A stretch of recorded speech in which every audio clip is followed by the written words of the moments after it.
կարելի է մանրամասնել ընդհանուր բովանդակությունը։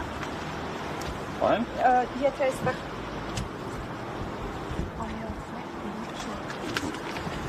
շատ հարգելի գործընկերներ, տեսեք, հենց նոր դիմում ուտկագրեցինք հանրային ծառայությունների կարգավորող հանձնաժողովին,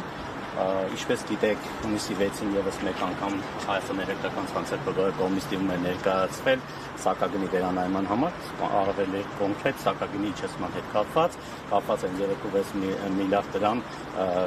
դրական տարբերությունը հաշվի առնելով։ Հանրային ծառայությունների կարգավորող հանձնաժողովը նախորդ անգամ դիմումը մերժել էր պատճառաբանելով, որ քանի որ որպես հիմք ընդունված է 6 ամսվա կտրվածքով կատարված հաշվարկը, կա ռիսկ, որ հակառակ էֆեկտը կարող ունենալ, կարող է մեկ տարվա կտրվածքով գումարի չափը ոչ թե դրական լինի, տարբերությունը այլ բացասական լինի եւ արդյունքում անհրաժեշտություն ունի մի բան է սակագինը բարձրացնել։ Հիմա նորից դիմումը ներկայացրեցինք, արդեն ներկայացնելով գրեթե մեկ տարվա հաշվարկ թիվը հիմք ընդունելով, որը արդեն իսկ կազմում է 6 միլիարդից ավել գումար, այսինքն նախորդ 3.6 միլիարդը մի բան էր մեր կանխատեսումների համաձայն ավելացել հասել է 6 միլիարդի։ Եվ կրկին անգամ դիմումը խնդրեցինք վերանայել սակագինը եւ իջացնել։ Այստեղ շատ կարեւոր բան է, հանգամանք է, որ դիմումը ներկայացել ենք եւ Հայաստանի Էլեկտրական ցանցեր ՊԲ-ի գլխավոր տնօրեն պարոն Կարոլ Հարությունյանի անունից եւ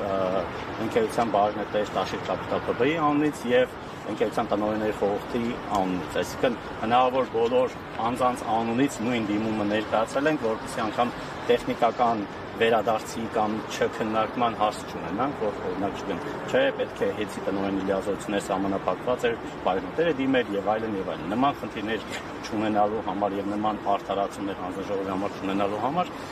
դիմումը 3 անձանց անունից ենք ներկայացրել։ Ըստ բացակայքի, այդ արձագանքները օրենքով սահմանված ժամկետում պետք է արձագանք տան, մենք սպասում ենք այս բային դիմումը մուտք եղես, պետք է քննարկվի,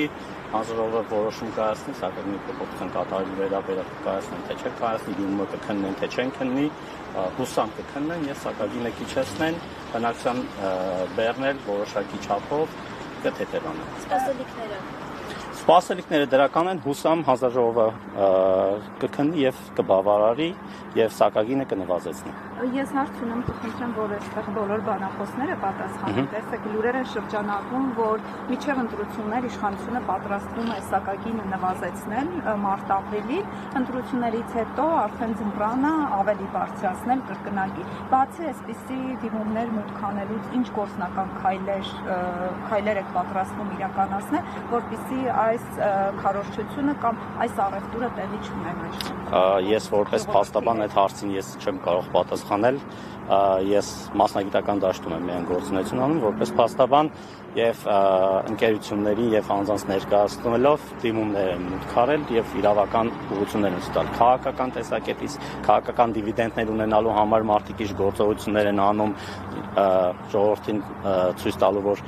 հիմա բան ենք անում, հիմա տեղ չկա իջացնելու, հետո մեկը իջացնում են կտրություններից առաջ եւ այլն, դրանց վերաբերյալ ես գնահատականներ չեմ կարող տալ ցավոք։